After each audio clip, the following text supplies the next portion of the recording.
We are the Ministry of the Real Truth, and recently we have watched a few black history movies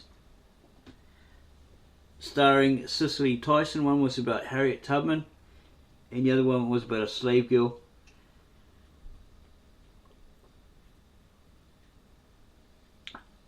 Older lady who lived to be 110, interviewed by a white newspaper reporter or journalist.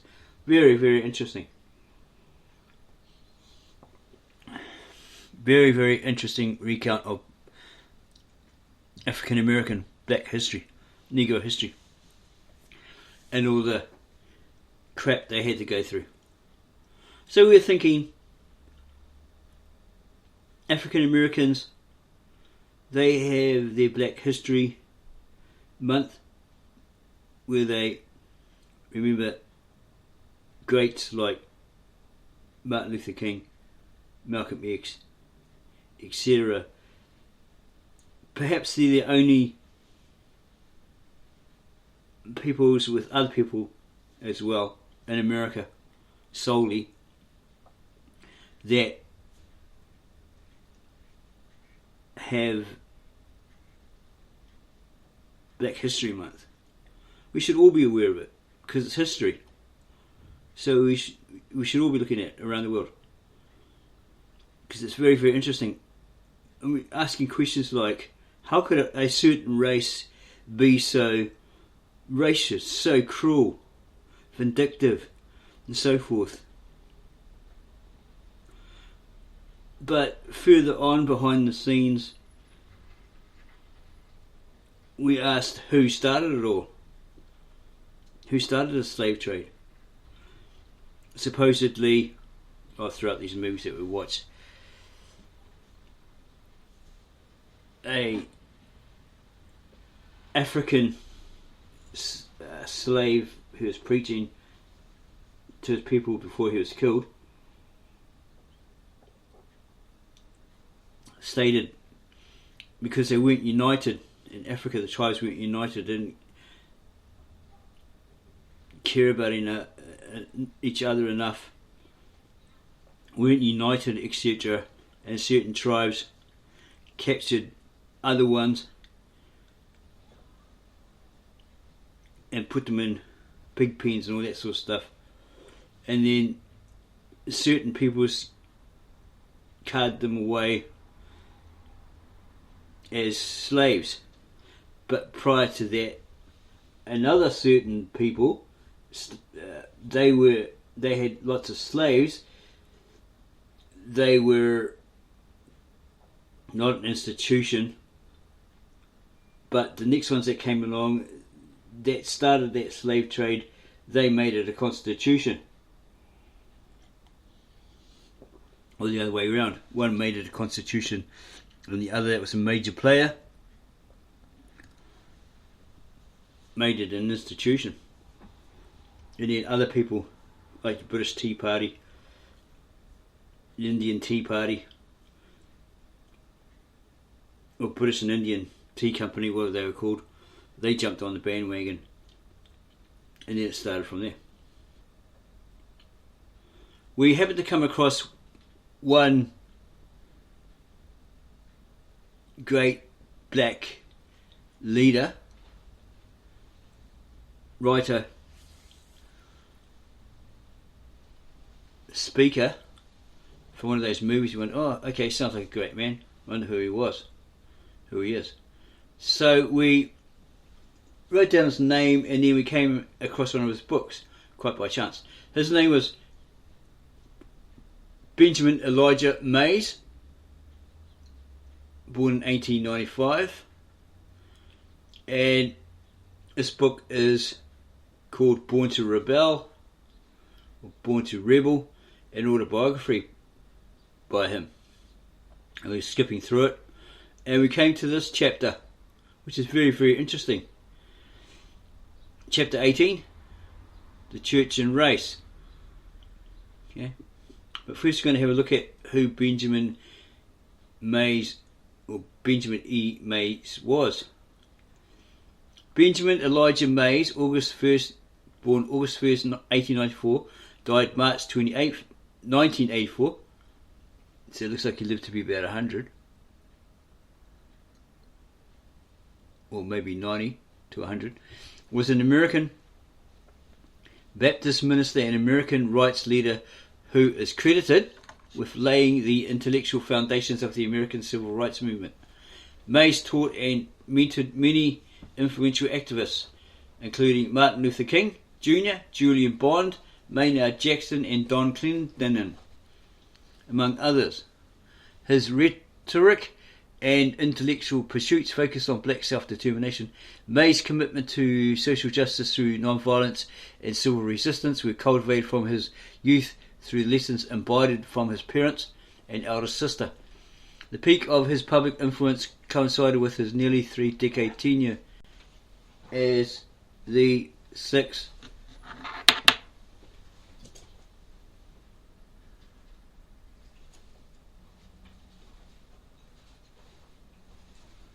president of Morehouse College, a historically black institution of higher learning in Atlanta, Georgia, USA.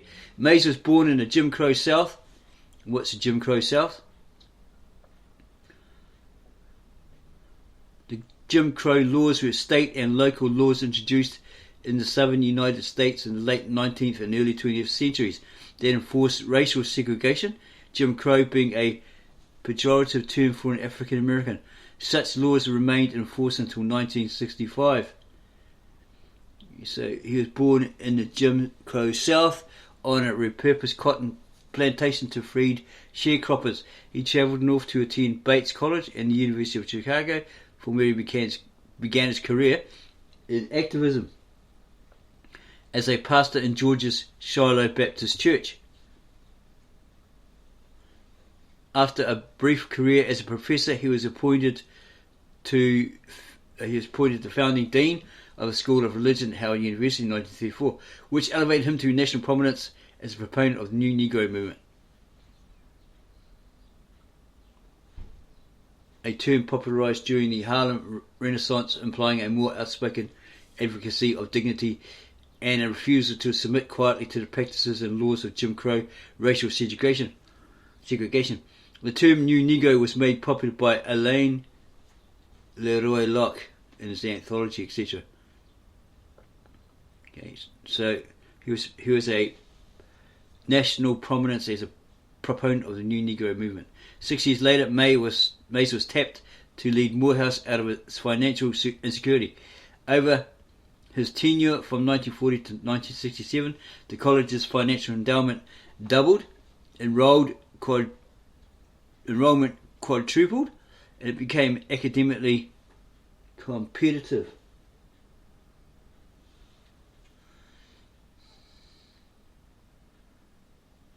By the 1960s, Mays established the college as a feeder school for African American firsts in the United States. Due to the college's small student body, Mays personally mentored many students, most notably Martin Luther King. The two first met in 1944. King was known as Mays' spiritual son and Mays his intellectual father. After King's I Have a Dream speech at the March on Washington for Jobs and Freedom in 1963, Mays gave the benediction. 5 years later, upon King's assassination and death, Mays delivered the eulogy where he described King in his No Man was ahead of his time speech. Mays stepped down from the Morehouse presidency in 1967, continued to work as leader in the African American community from national social tours. He presided over the Atlanta Board of Education from 1966 to 1978, where he initiated the racial desegregation of Atlanta. Mays' contribution to the civil rights movement had him credited as the movement's intellectual conscience, or alternatively the dean or schoolmaster of the movement. Historian Lawrence Carter described Mays as one of the most significant figures in American history.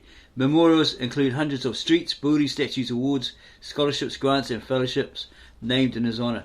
Numerous efforts have been brought forward to posthumously award Mays the Presidential Medal of Freedom, as well as feature him on a US postage stamp. Mays has since 1955 been entombed on the campus of Morehouse with his wife Sadie Gray after an initial burial in Augusta. And it talks about his early life. He was the youngest of one of 8 children. They were slaves, both freed in their later lives with the passage of the 1863 Emancipation Proclamation. You're watching some of those historical movies and it's like they were declared free by their slave owners, their masters, and they were given an option where you can stay, keep working, even though they couldn't pay for them, get all these things for free, or they could leave. So some of them left thinking they were free, but then you had what they called these patrollers that would come along and hassle them, kill them, all that sort of stuff.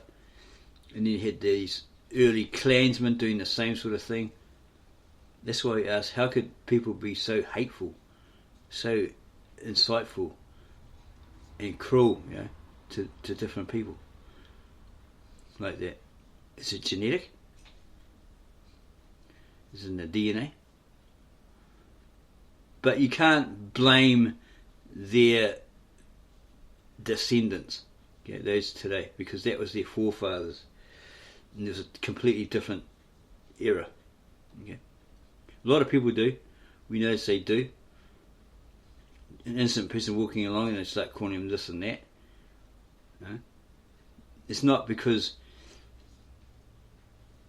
they have evidence that their forefather, or their great-great-grandfather, was a slave owner, etc., etc. It's just because of the colour of their skin. Okay, so here's some more on Mays. Very interesting history.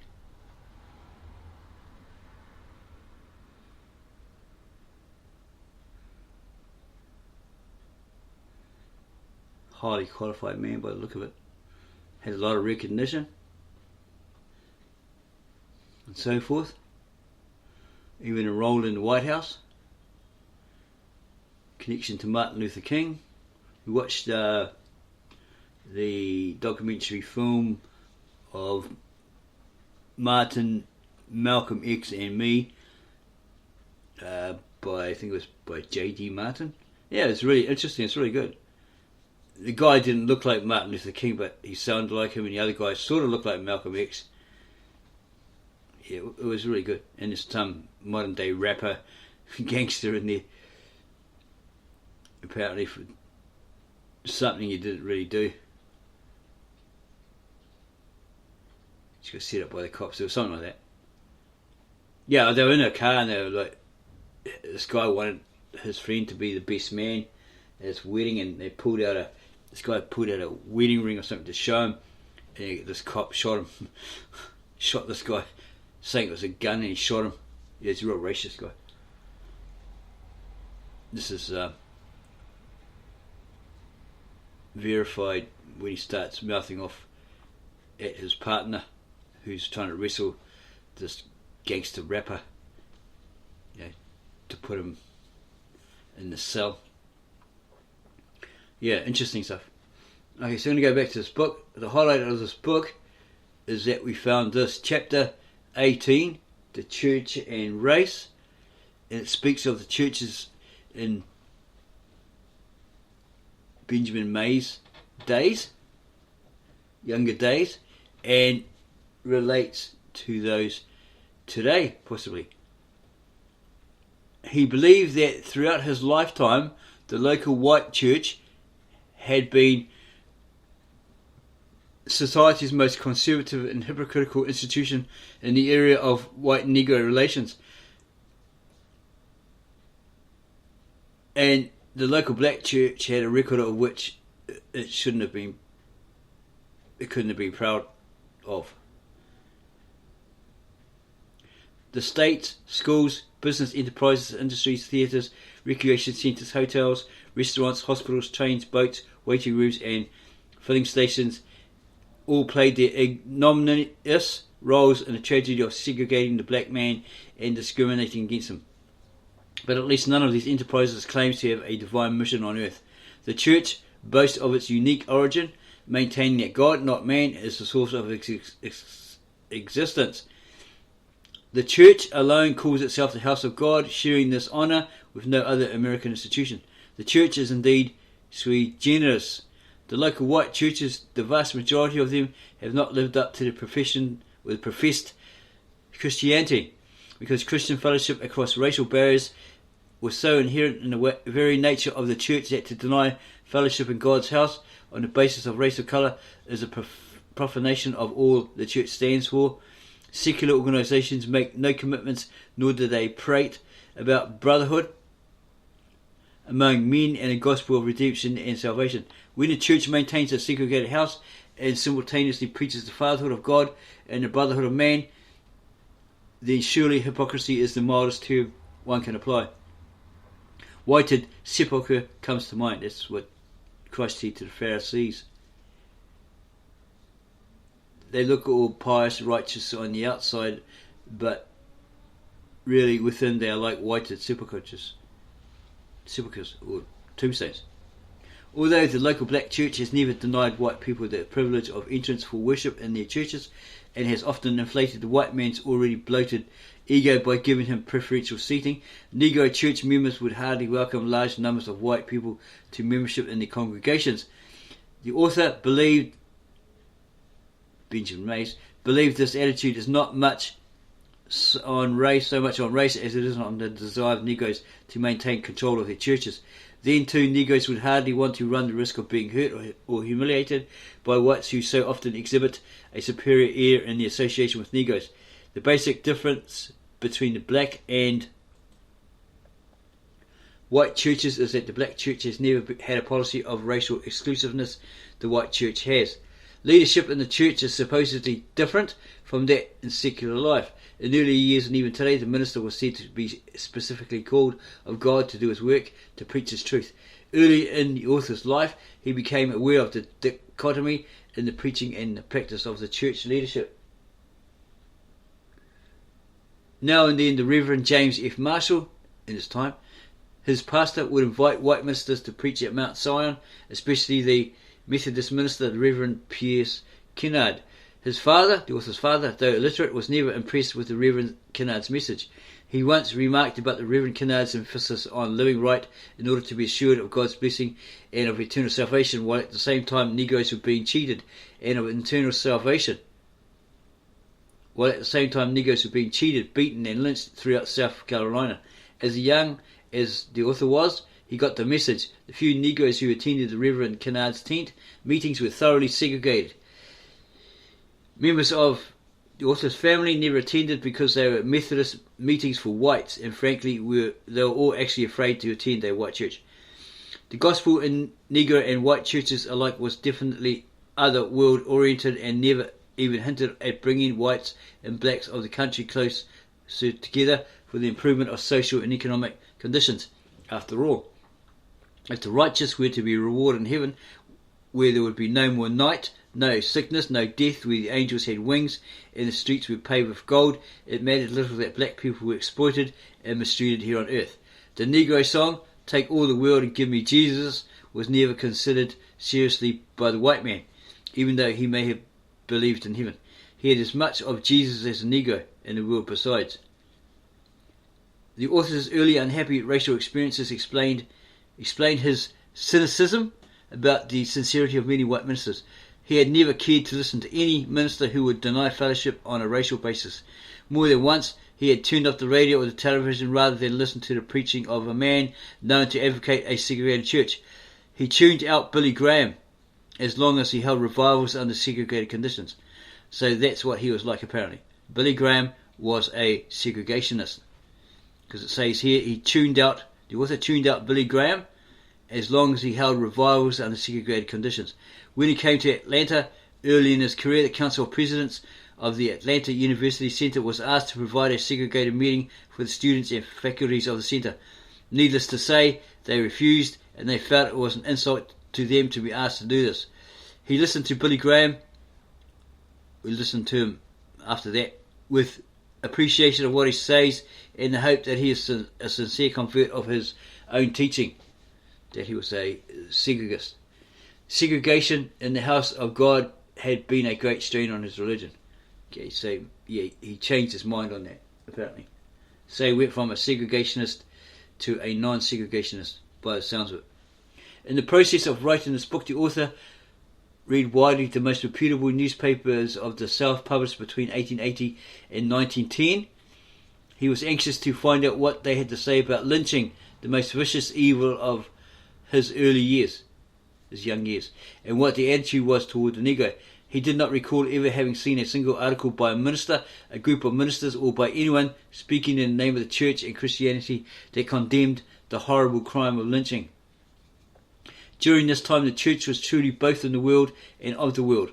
Earlier in this book, see also Appendix A, the author has related in detail examples of the horrifying lynchings which took place in Phoenix, South Carolina, USA, in the country of his birth. The Phoenix riot, with its accompanying lynchings, is one of the most hideous records in the history of that country, the USA.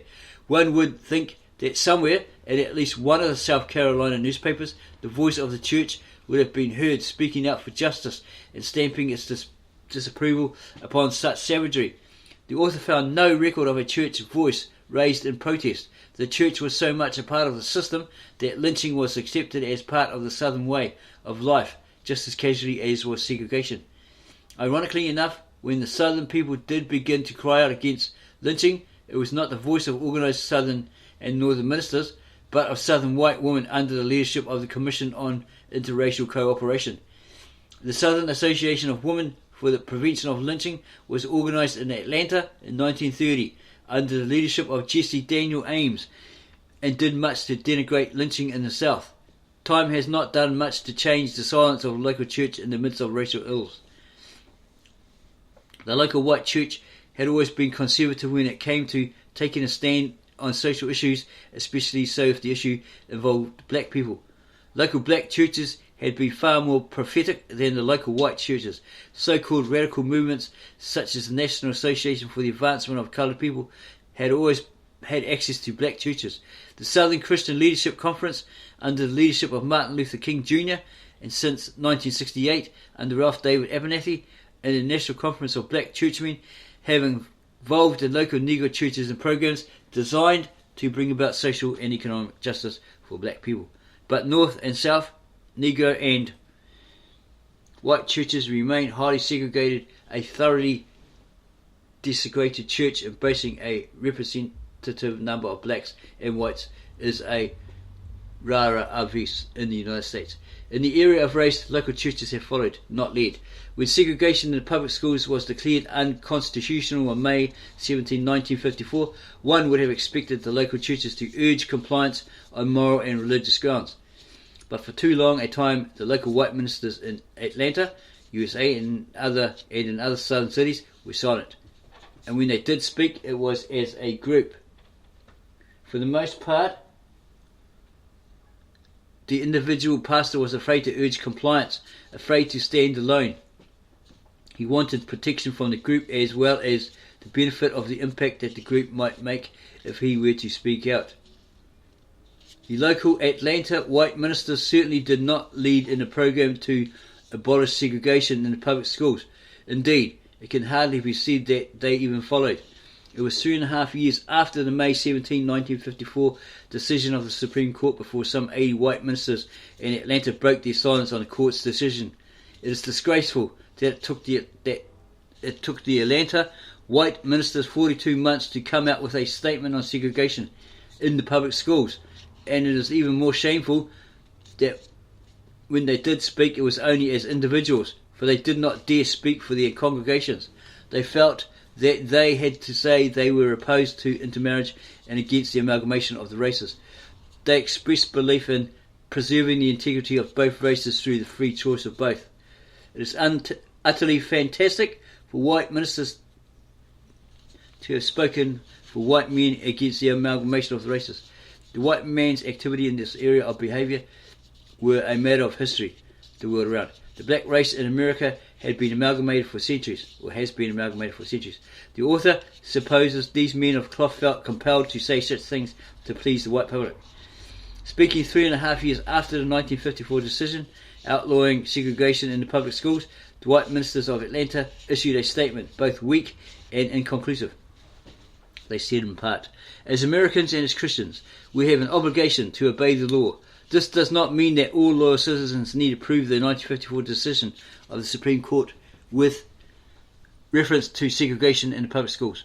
Those who feel that this decision was an error have every right to work for an alteration in the decree, either through a further change in the Supreme Court's interpretation of the law or through an amendment to the Constitution of the United States. It does not mean that we have no right to defy the constituted authority in the government of our nation. Assuredly also it means that resorts to violence and to economic reprisals as a means to avoid the granting of legal rights to other citizens are never justified." If the author had been a segregationist, he could have freely signed this document. A year later, 312 Atlanta ministers spoke somewhat more pointedly to the issue at hand. This group was speaking in the interest of preserving the public schools. These ministers were also cautious. They were against massive integration and sincerely opposed to the amalgamation of the races. They pleaded for time where desegregation of schools is most difficult and expressed the hope that state and local authorities would be allowed to do the job when good faith and compliance had been shown. This group too urged law and order and said that those who were dissatisfied with this decision should seek legal ways to change it. They insisted, however, that closing the public schools would be a tragedy. All in all, the November 1958 manifesto was a plea for gradualism. It called for intelligent discussion of the issues of integration, asked that creative thought be given to preserving the public schools, and advocated a citizens' committee to preserve harmony within the community. It was clearly not a manifesto for integration, but rather one for law and Christian duty, and its sponsors did what Christian and religious people usually do when they lack the will to act. They called on God. They said, man cannot will himself to do this. The Christian or Jew can do this only with the help of God. They called for prayer and the strength to do it. It is indeed strange that when man does evil, he has the will, but when he faces a moral crisis and needs to do what is right, he calls on God to give him the strength to do it.